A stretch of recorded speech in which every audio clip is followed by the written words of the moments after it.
الا سولتك وقلت لك شكون هذا، الاغلبيه فيكم غادي يقول لي هذا العاديون صانع محتوى مغربي. ولكن الا جاوبتك وقلت لك بلي هذا الشخص ماشي العاديون، هذا شخص اخر، هذا سميتو الاستثنائيون، وكيمثل الاستثنائيون في المغرب العميق. عبد الرحمن الرئيس ماشي مجرد صانع محتوى داير برنامج سماه العاديون، لا، هذا السيد دار واحده من احسن المحتويات في العالم ومن اصعب المحتويات كذلك. علاش؟ انا غادي نقول لك علاش واشنو خاصنا نستافدوا منه، وعلاش صناع المحتوى ما يقدروش يديروا بحالو الا من رحم ربي. وغادي نقول لك علاش كيحاربوا، علاش ما كيحملوش هذه النوعيه ديال المحتوى. ركز معايا في هذا الفيديو حيت غادي تتعلم واحد من اعظم الدروس في حياتك. ماشي انا اللي غادي نعلمو لك، غادي يعلمو لك هو. انا عزيز من ازرق بالدارجه. الهدف ديالي من هذا المحتوى هو نخلق واحد التاثير اللي هو زوين. خلينا نبداو.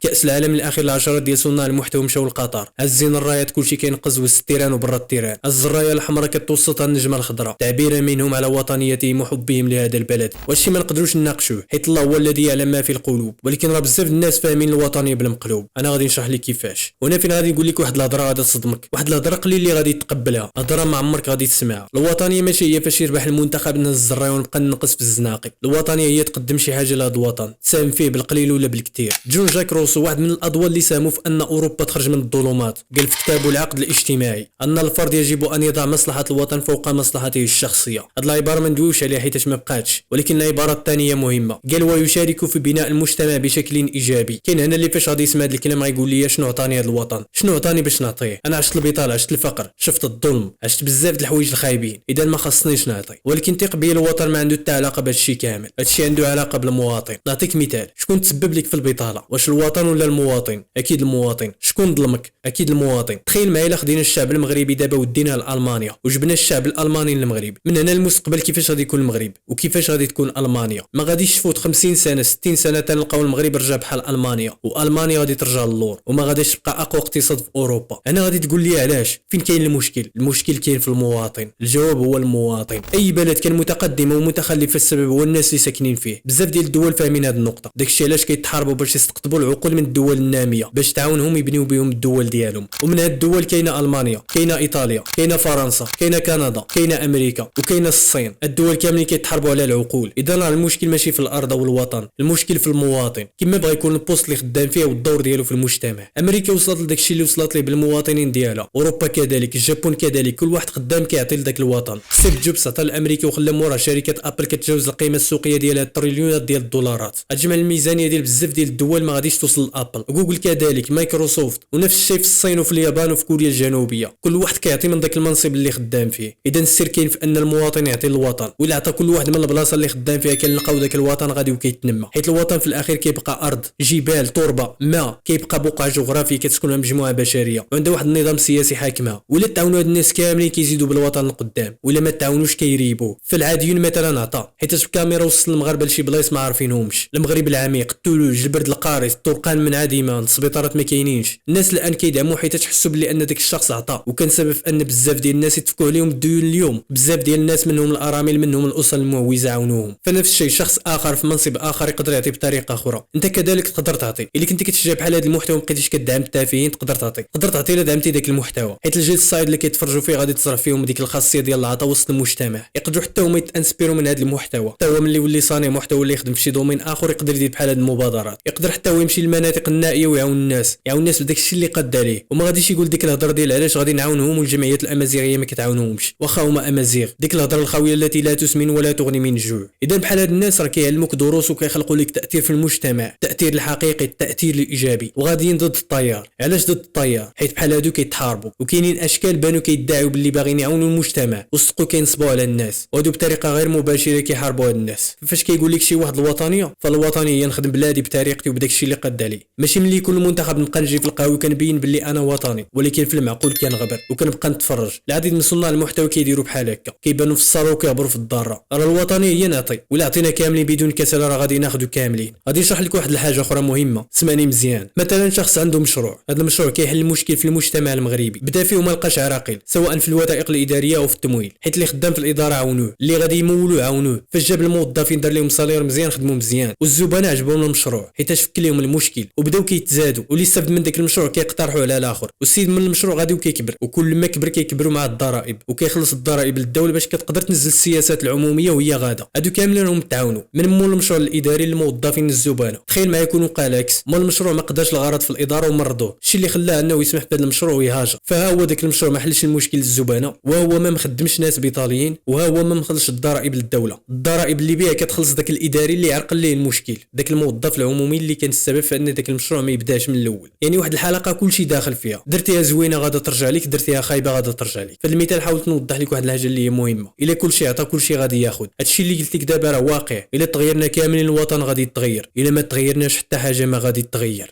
انايا غنكون ساليت كلامي. الا عجبك المحتوى ديال الازرق بالدارجه خلي واحد لايك للفيديو، وما تنساش تخلي لي واحد التعليق كتب فيها الحمد لله والسلام عليكم.